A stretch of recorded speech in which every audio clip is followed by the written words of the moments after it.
Alrighty then, it's time for a Fiddlesticks game, and oh boy, has he been destroying solo queue. Which you want to, and right now his win ratio is at a ridiculous 56%, which too, that's a whole 6% increase. That's insane. Basically, it's a combination of the changes to the AP items, the changes to his E and his passive, and the fact that the changes to his drain aren't that considerable. Now, for those who don't know, a lot of AP items got reworked and were given cooldown reduction, including, I believe, Hourglass. That's a huge buff to Fiddlesticks. Those are his standard items, and they give him cooldown reduction, which is something he likes. His E now bounces 2 more times, I believe, and it now prioritizes your drain target. Pretty considerable for his clearing. Basically, you just throw in your Dark Wind once, and 1 drain should be enough to kill any major monsters. And his W, its cooldown is now attached to the end of the channel. Basically, you can't drain someone and then drain someone before it even runs out. So you can't have this infinite drain tanking thing going on. It wasn't particularly healthy. And even then, to be honest, you didn't always get to drain forever. Because like, at the most part in team fights, your drain was for a little while until you got CC'd or they moved out of the way or something like that happened. Or your target probably died at that point. But the big change was to his passive. His passive now gives him movement speed after 1.5 seconds standing still. Basically, you pretend to be a scarecrow somewhere, just stand there, and then you get a little bit of movement speed boost right after. The trick is that his ultimate, that the passive also activates while channeling. So if you stand still and you channel either your drain or your ultimate, you will get the movement speed boost. With his ultimate, it's basically guaranteed. Your ultimate channels for 1.5 seconds, so you channel it, and immediately right after you use your ultimate or it's finished channeling, you have the movement speed boost, so you're already moving faster with that ultimate. It's a major buff as it allows Fiddlesticks to basically make sure he doesn't lose out on his target by a few little centimeters. It's pretty damn strong. Again, his win rate has jumped up tremendously. His efficiency has gone up, and that's one thing a lot of people don't understand. Yes, technically his drain tank was insanely powerful, and he did lose quite a bit of some murder power, but they increased his efficiency.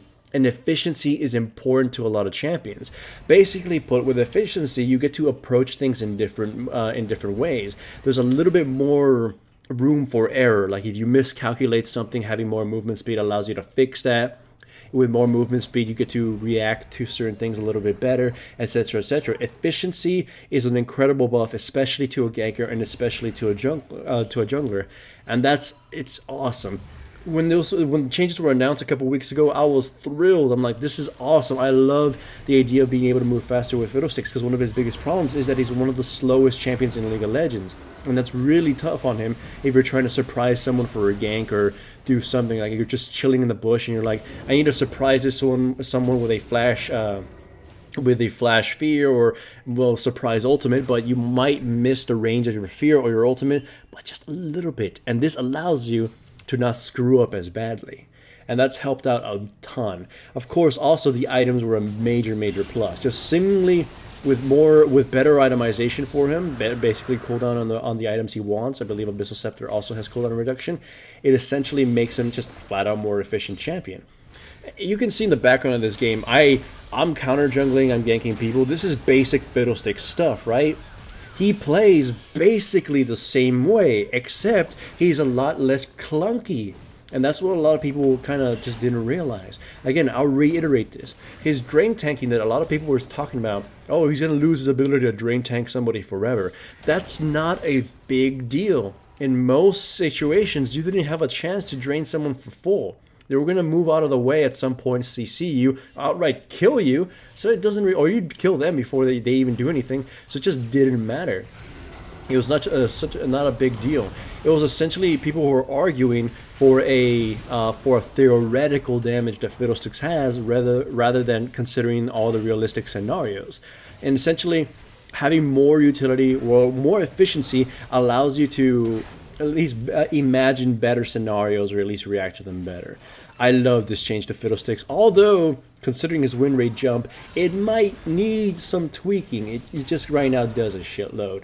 Like you see, most of the monsters I go to, I'll immediately melt them. Just throw one Dark Wind, drain tank in, the Runic Echoes will pop, and it basically melts with one rotation. It's sped up Fiddlesticks' clearing a lot. Like right here, Blue is open, just one Dark Wind and one Drain and a few auto attacks to kill those little things. That's pretty much easy peasy.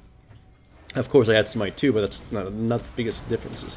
And again, I'll stress this out. He plays basically the same way, so it's not a humongous difference. It's not a big detriment. If you've played Fiddlesticks before, and you really like Fiddlesticks and were worried about these changes somehow destroying the champion, it's not a big deal.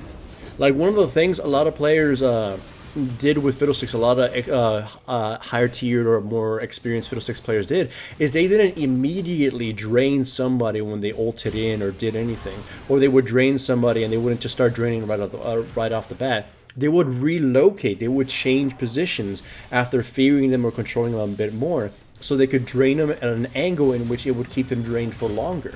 This movement speed thing helps them do that even better. Imagine a scenario where you jump in on somebody and you start draining them, and they move out of the location of your drain. Well, now thanks to the passive, you get to move a little bit faster and catch up to them a little bit better, and then fear them and start draining in a better angle again. It allows you to sort of scoot your way in. Or better yet, sometimes you've seen me in past Fiddlesticks games, when I ult in on someone, I fear them and I don't drain them immediately. I walk up to them till I'm basically in melee range or in front of them or wherever they want to run to, and then I start draining them. This has helped it become so much easier and faster, theoretically increasing his effective damage if done properly. So yeah, this change is wonderful. It's gonna help out a lot of players who are already skilled with him pull off a lot of more dumb shit. And again, so the changes to the items are probably an even bigger deal. So that too is very helpful. Fiddlesticks is seeing bans. Fiddlesticks is being picked in lane as well because the Dark Wind buff has helped him clear. So right now, if you want to be safe, you probably should be banning Fiddlesticks. You can see in the game. Again, most of the things that are happening in the game are stuff you'd be doing as Fiddlesticks anyways. Not a big difference, but it is definitely a efficiency changer.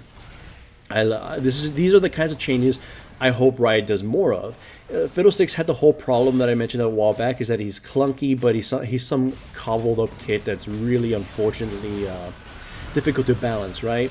So they decided to go on a different route. Instead of just giving him straight more power, they drained some of his power. And gave him efficiency, so he can use whatever power they're leaving him with more effectively. That's just, I can't believe I didn't even think of that when I was talking about potential balance changes to Fiddlesticks in the past. That's pretty damn smart. I gotta give kudos to Riot on that one. Just expertly well done. Nonetheless, as you can see, this game is going kind of back and forth, where my team keeps going ham for kills and their team keeps going ham for kills too, and as a result, my teammates keep getting, whittled down eventually, so when the enemy reinforcements actually do show up, they slaughter the rest of my teammates. So it's not a very clean game, but honestly, it was kind of hilarious. I loved a lot of scenes that happened in this. You'll see one scene that I thought was absolutely great for me. Anyways, right now in the game, as you can see, we're kind of a little bit disjointed. Tryndamere wants to split push all game long, and honestly, that's a good idea. If it forces Poppy or Zinzao to go hug Tryndamere's lane, then it makes it easier for the rest of us, because me, Alistair, and Gragas are ridiculously strong at team fighting, and Lucian, of course, is someone who is fit for both. So essentially, if we split up their Poppy, or better yet, split up their Ziggs, we should be able to slaughter all of them. Unfortunately, as you can see, we keep fighting very disjointed, so our really strong team fighting is pretty much null and void if we keep doing this.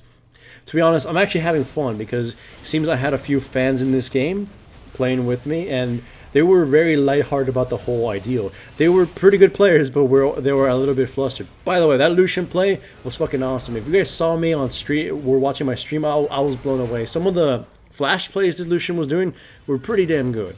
So far, the Tryndamere and the Lucian are kind of like, carrying this game. And pretty well done too, so mostly because we're rather disorganized. And as a result, I've made him my anchor. I will do everything in my power to feed Lucian or make sure he dies. If I throw away my life, then I'll probably do that. And actually, you'll see that at some point in the future. Anyhow, back to the whole Fiddlesticks changes thing. So, if Riot is adamant about maintaining this sort of shtick, I won't really give him as much shit about balancing anymore because I just felt really good about this whole Fiddlesticks thing. And it kind of goes to show you that some people kind of have a really knee-jerky response. A lot of pro players came on, or not pro players, but a lot of quote-unquote Fiddlesticks experts were arguing on my video comments and on my Facebook about how this destroyed Fiddlesticks. But the thing is, I always adopt a wait-and-see sort of a situation. Like, if to me the changes sounded good, to me the changes sounded very efficient. So my idea is that I was waiting until I got a chance to play Fiddlesticks and see him played before I had an opinion.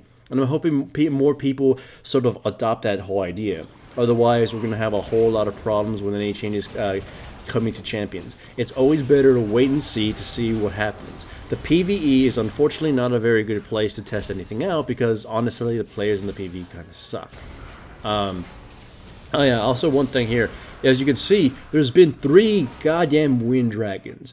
Riot might want to make it so it doesn't spawn as many of the same dragons over and over.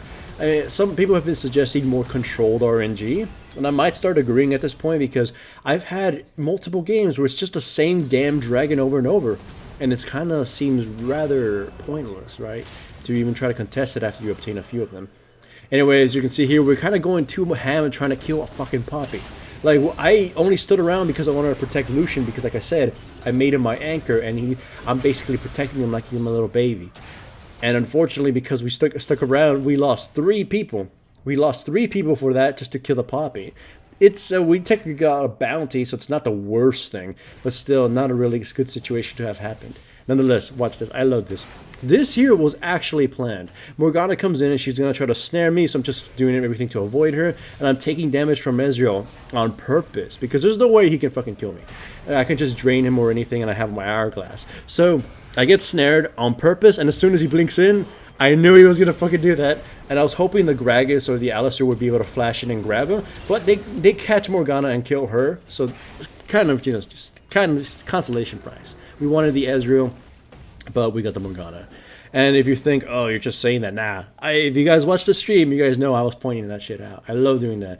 Hourglass play is one of the best items or kind of things you can do as Fiddlesticks. Oh, you Hourglass, you try to initiate on me, Hourglass, immediately my instant fear will screw you over. And that's also probably one of the strongest things about Fiddlesticks is, of course, is instantaneous fear. Anyways, we can't seemingly kill Poppy in really fast fashion, but thankfully she's out of mana, or at least almost out of mana, and we just throw all her CC and all her abilities onto her, and she still barely dies. Xin Zhao comes in, I'm going to flash fear him because I want to give the kills to Lucian and make it as clean as possible because I want to use him to continue our push. Again, I am treating Lucian like my baby. I must help him as much as possible. I must eat all the damage I can for him and just let him go out of town. That's the whole idea behind anchor babies, alright? Just make him your anchor and make him win. For those who don't know what anchor means, it's a term I've used a long time ago, basically meaning you identify someone on your team who's a very good player, who's a very good player or who's seemingly carrying the game, and you do everything in your power to make sure they have the easiest amount of time possible. So when push comes to shove, they will win the game for you. They're essentially keeping your team grounded, right? They're not leaving to loserville. They're not getting anywhere crazy. Essentially, that's what I plan to do. Here, we gave chase to the Morgana. Once again, it's me and Alistar supporting the Lucian as much as possible, but unfortunately Poppy is a behemoth of death, and thankfully they all group up, so my ultimate gets in there and starts dealing a shitload of damage. Unfortunately, it's not enough to kill everyone here, so I get killed. Alistar eventually gets killed. Fortunately for me, the Tryndamere is kicking ass in the other side of the lane and destroys Ziggs. Gragas comes in and kills a person, and then the Poppy, for whatever reason, decides she wants to die and get the embrace of death next to her and eats the full-end barrel. And as a result, the enemy team gets aced very, very slowly, but as a result of this, we're going to basically win. Either way, I know the commentary was a little bit weird, but I just wanted to point out just how insanely strong Fiddlesticks has become thanks to the efficiency increase. But again, he still plays the same. Hooray for Fiddlesticks.